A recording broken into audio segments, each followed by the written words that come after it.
now live from his home base in Las Vegas.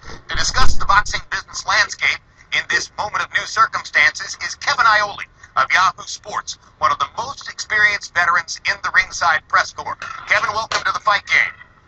Hi, Jim. How are you? I'm good. Let's begin with FLoyd Mayweather's jump from this network to Showtime. What do you see as the effect of that on the two premium pay cable networks and their increasingly heated competition for boxing product?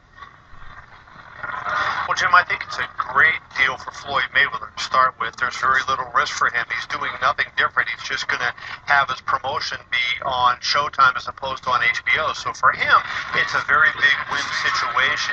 I think the risk really lies for Showtime. This could be a grand slam home run for Showtime, or it could be a big problem for them depending on how the fight goes.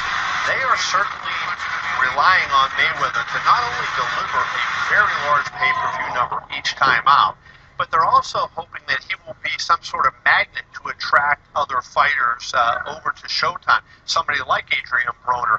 Broner's with Golden Boy, and they're hopeful now that they could bring Broner over there after his HBO contract is up. From HBO standpoint, certainly this puts a lot of pressure on them because HBO really now has to work very closely with Bob Arum. And you know yourself how the rocky relationship with Bob Arum and HBO has been over the years. Sometimes he loves him, sometimes he hates him, and it's been a very rocky relationship. So I think there's risk for both sides in this. From Showtime's standpoint, it was a very calculated risk. You're going to hurt your biggest rival, and you're going to bring the biggest star into the sport, but you're paying him a ton of money, and there's no guarantee that you're going to be able to recoup all that. Kevin, Mayweather's pay-per-view appearances won't necessarily sell subscriptions. That's why Showtime hopes that he attracts other fighters. Canelo Alvarez, on the other hand, plans to fight on the cable network in a fight which seems highly competitive. Given that Alvarez is only 22 years old and already has a large following, is it possible he can be an even bigger asset to their boxing programming than FLoyd? Well, certainly, if you're appearing on their network, you're going to sell subscriptions to Showtime. That's what they want.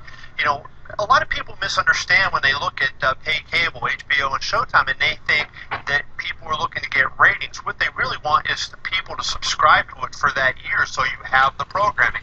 And if having Canelo Alvarez on one of the networks makes you subscribe to that network, that's a win for them.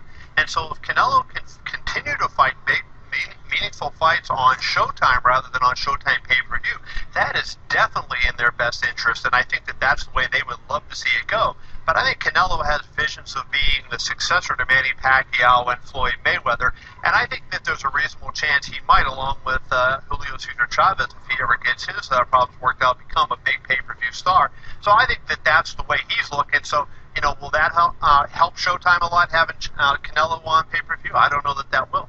I have to ask you for a quick answer on this. There's been a logjam between between Golden Boy Promotions and Top Rank Promotions, which is preventing a fair number of attractive fights from taking place. Very quickly, do you see any way that that logjam can be broken?